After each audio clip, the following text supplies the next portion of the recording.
IMC Podcast Corner sekarang dari IMC Alam Sutra. Dan kalau biasanya ini kan sama satu dokter ya.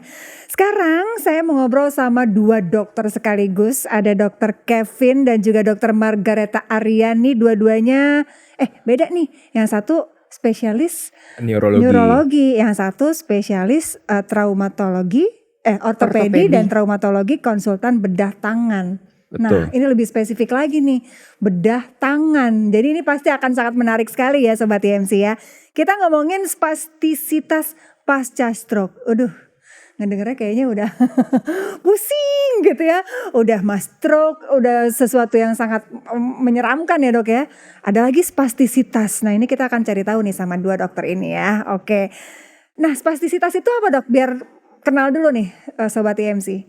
Mungkin dari aku dulu ya. Boleh. Jadi kalau spastisitas Mbak itu adalah kondisi di mana ketika kita ingin menggerakkan itu ada tahanan. Jadi menggerakkan tangan ya? Entah tangan, entah kaki atau misalnya di bagian leher juga bisa terjadi. Itu kalau kita menggerakkan ini kan lentur ya, artinya kita tanpa ada kesulitan. Tapi pada spastisitas itu ketika kita mau menggerakkan tuh seperti ada yang menahan gitu sehingga pergerakannya tuh tidak lancar. Sederhananya kurang lebih seperti itu. Oke. Dan itu si spastisitas itu hanya terjadi pada pasien stroke atau memang bisa terjadi pada siapa saja? Bisa terjadi pada berbagai kasus, terutama kasus saraf ya, entah karena cedera di otak atau di bagian punggung belakang, di mana kontrol dari kepala, leher, terus kemudian ke saraf-saraf hingga di ujung jari atau ujung kaki itu ada yang terputus, terganggu. Nah kalau ada yang terputus, terutama di bagian otak atau di bagian sumsum tulang belakang, itu tubuh itu kehilangan kontrolnya sama sekali.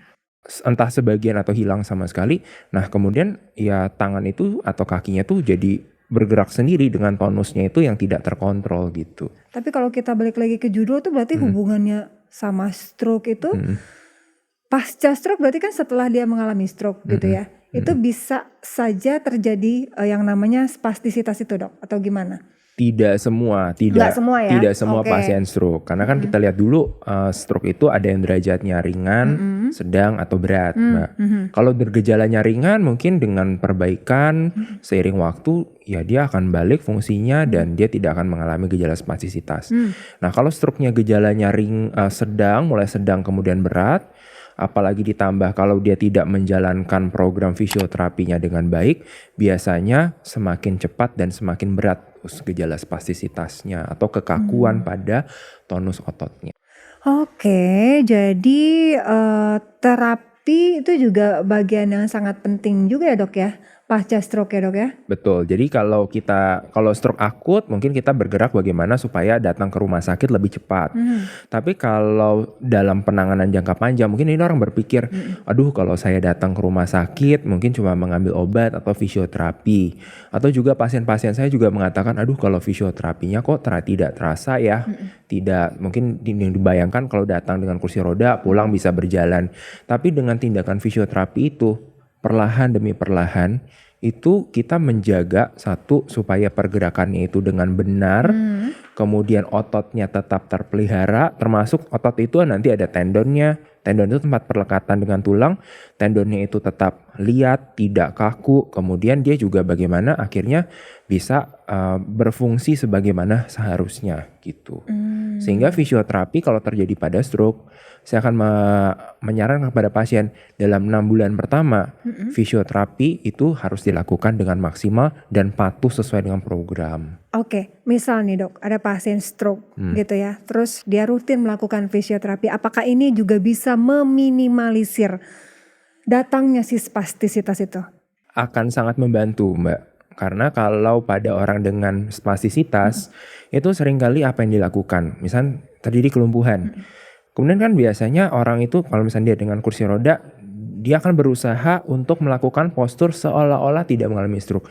Sehingga dia melakukan perbantuan untuk mempercepat. Dia duduk seperti ini. Nah kalau misalnya kita lihat dengan duduk seperti ini, itu bagian siku itu akan semakin menekuk Mbak. Apalagi nanti kalau pada stroke itu kemudian menekuk, kemudian dia akan terpuntir ke dalam. Nah ketika terpuntir ke dalam ini terjadi seperti ini, maka akan dilihat secara terlihat dari luar itu tidak menyenangkan. Kedua, dia merasakan nyeri. Yang ketiga, bagaimana dia mau menggerakkan kalau tangannya sudah seperti ini. Gitu. Jadi kayak terkunci di sini Betul. gitu ya dok ya. Jadi akhirnya ya mau tidak mau kualitas hidup menurun karena kita tidak bisa melakukan sesuatu hal seperti biasanya gitu ya dok ya. Betul. Berarti kalau kita ke dokter Margaret, panggilannya apa sih dok? Nama sayangnya apa sih dok? Magi. Dokter Magi, lucu ya namanya. Oke, kalau kita ke dokter Magi berarti, jadi kalau misalnya ada pasien pasca stroke, ada spastisitas, itu apakah harus ke dokter Magi selanjutnya atau gimana? Saya itu orang terakhir ya dalam tata laksana pasien pasca stroke. Oke. Jadi pasti pasien pasca stroke awal-awalnya ditangani oleh dokter saraf, dokter bedah saraf dalam masa akutnya.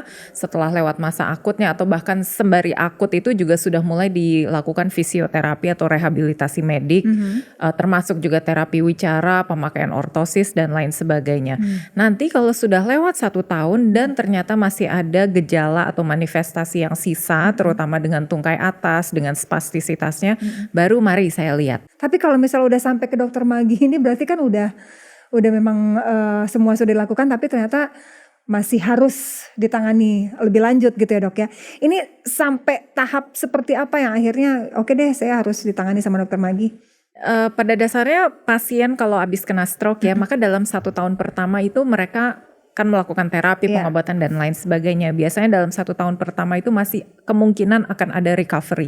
Makanya kita selalu, kalaupun kita mau operasi, kita selalu menunda, jangan kita lakukan sebelum 1 tahun itu.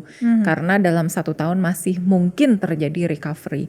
Tapi kalau sudah lewat 1 tahun, biasanya kerusakan yang terjadi sudah permanen, baru kita bisa melakukan suatu intervensi.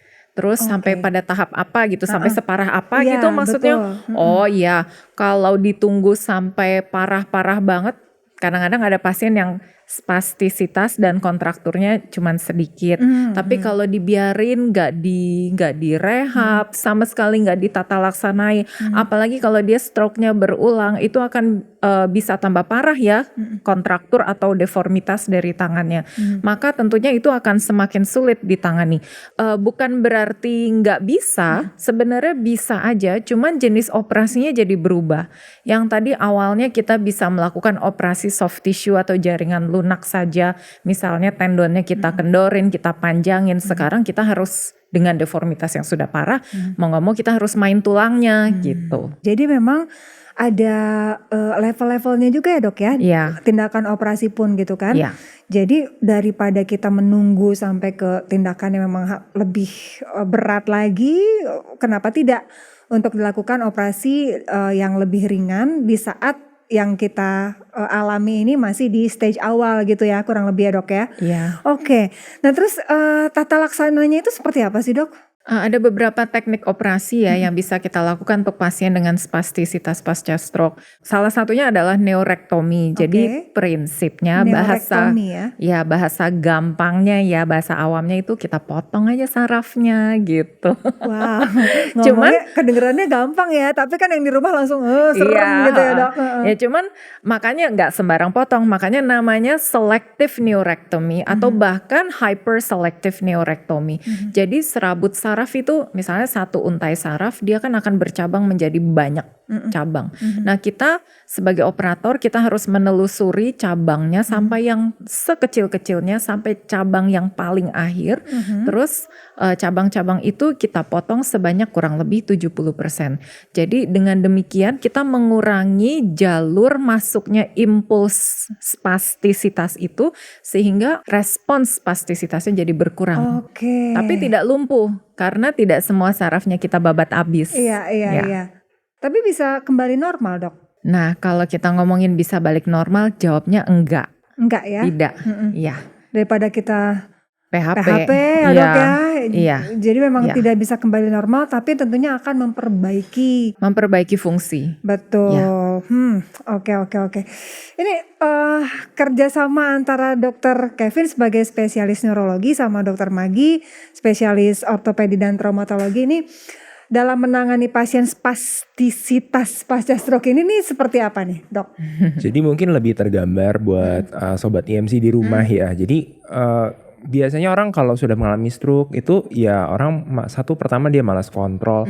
Yang kedua dia kehilangan motivasi untuk melakukan fisioterapi. Atau yang ketiga pada akhirnya dia kehilangan harapan dia tidak melakukan segala sesuatunya, dianggap ya sudah, ini adalah hasil akhir.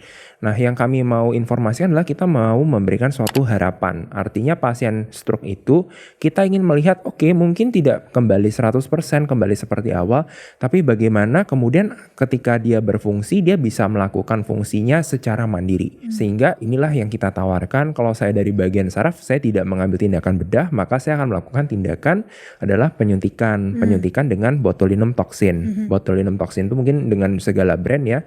Nah, itu bekerjanya sebelum sampai tahap bedah, maka kalau tonusnya berlebih, tonus tuh yang tadi otot-ototnya itu begitu kuat, maka kita bantu lemaskan. Memang ini akan disuntik berulang kurang lebih kalau masa kerjanya 3-4 bulan. Kemudian kita harapkan dengan kalau kita lemaskan, maka dengan harapan teman-teman dari rehab medik dan fisioterapi bisa melakukan tindakan peregangan atau stretchingnya itu secara maksimal. Karena seringkali kalau misalnya pasien stroke itu fisioterapi, ketika mau dipanjangin, oh sakit gitu. Atau ya kaku, dia pergerakannya sudah terbatas. Maka kalau kita lihat ternyata perkembangannya dia membaik, ya kita suntik. Tapi kalau kita lihat, misalnya tadi yang saya bilang, ada pasien stroke dia sudah bentuknya seperti ini, menekuk, mengunci gitu ya, mau disuntik dengan botulinum toksin seberapapun dosisnya, tadi dokter Meggy sudah katakan, tadi ada tendonnya itu sudah memendek dan udah kaku, mau disuntik dengan berapa dosis botulinum toksin, dia tidak akan kembali. Nah, ketika kita sudah melihat itu, misalnya saya review dalam 6 bulan, atau memang dari awal ya kita melihat sepertinya bukan kandidat, maka saya akan merujuk kepada dokter Margareta untuk tadi dilakukan tindakan berbagai macam prosedurnya. Harapannya apa? Biar kalau misalnya tadi seperti ini, tangannya boleh dong seperti ini. Kalau tangannya menggenggam, boleh dong tangannya kita buka gitu.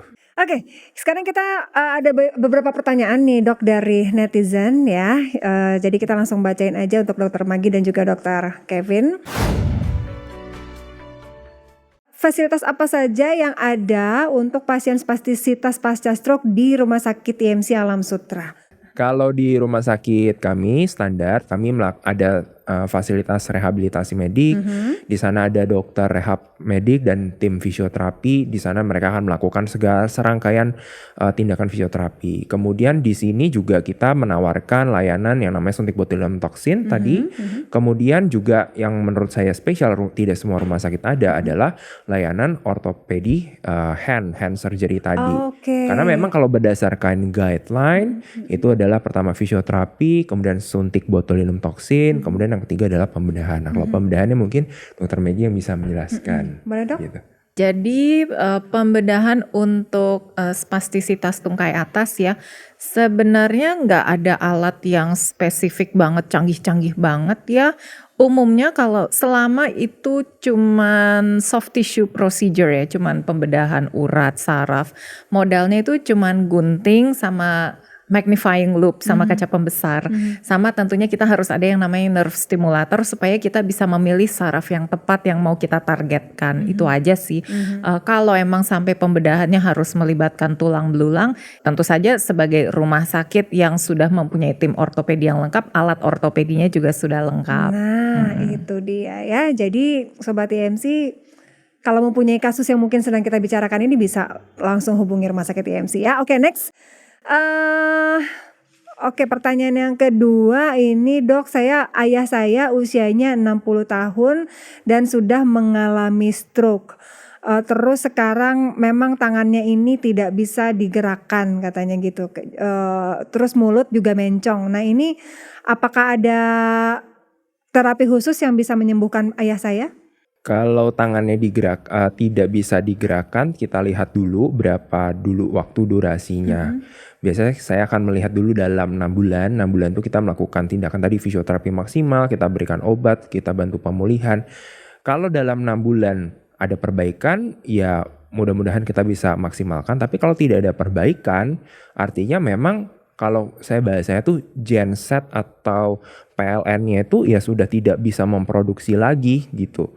Maka nanti saya juga akan meminta ke dokter Margareta untuk melakukan yang namanya transfer saraf. Ya, atau transfer tendon Betul. dan teknik-teknik lainnya. Kalau saya transfer saldo boleh gak dok? Oh nah itu bisa lebih menyenangkan ya Lebih tentunya. menyenangkan ya sepertinya ya. Betul. Oke, ini yang ketiga pertanyaan untuk dokter Maggie ya. Dok, selain bedah spastisitas pasca stroke, dokter itu bisa membedah kasus apa lagi sih untuk konsultan bedah tangan? Konsultan bedah tangan tuh kita sebenarnya menangani kasus-kasus ortopedi mulai dari bahu sampai jari. Ya, jadi seperti carpal tunnel syndrome, jepitan saraf, terus seperti ruptur tendon, misalnya orang nggak sengaja jarinya kena pecahan kaca, terus dia nggak bisa nekuk jarinya, itu kan ada urat yang putus, ada saraf yang putus juga, itu juga bisa ditangani oleh dokter bedah tangan.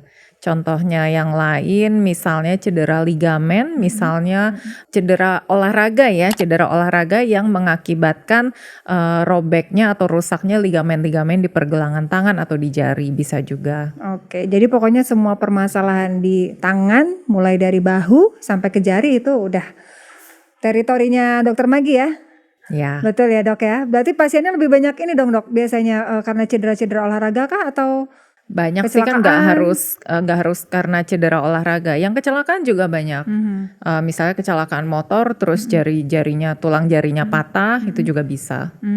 Lalu yang paling banyak juga fraktur distal radius ya, fraktur pergelangan tangan, terutama pada orang tua yang sudah osteoporotik. Oh, itu juga banyak. Itu juga bisa ya? Oke. Ya. Ini kayaknya kita harus punya edisi berikutnya, episode berikutnya dok ya. Banyak yang bisa digali. Ngobrol lebih banyak lagi ya. Oke deh kalau gitu. Nah kalau mungkin Sobat IMC bertanya-tanya dokter Maggie atau dokter Kevin ini prakteknya kapan, jam berapa, terus daripada ribet-ribet kan harus telepon, nunggu lama, coba deh download aplikasi IM-Care ya, ini mobile apps, bisa di App Store dan juga Play Store. Saya yakin dokter Maggie sama dokter Kevin pasti udah download dong. Ya. Karena di sana kita bisa lihat jadwal mereka, terus juga bisa bikin appointment, bisa lihat medical history kita. Jadi kita pernah ke dokter apa aja, pernah sakit apa aja, minum obat apa aja ada di situ semua ya dok ya. Jadi lebih simple gitu. Jadi jangan lupa untuk download IM-Care, oke? Kalau gitu terima kasih banyak Dokter Kevin, Dokter Maggie. Terima kasih. Ya seperti tadi kita harapkan, mudah-mudahan kita bisa ketemu lagi dengan tema-tema yang gak kalah menarik ya. Masih di IMC Podcast Corner. Kita ketemu lagi di lain waktu dan lain kesempatan. Sampai jumpa, saya Leni Diandra.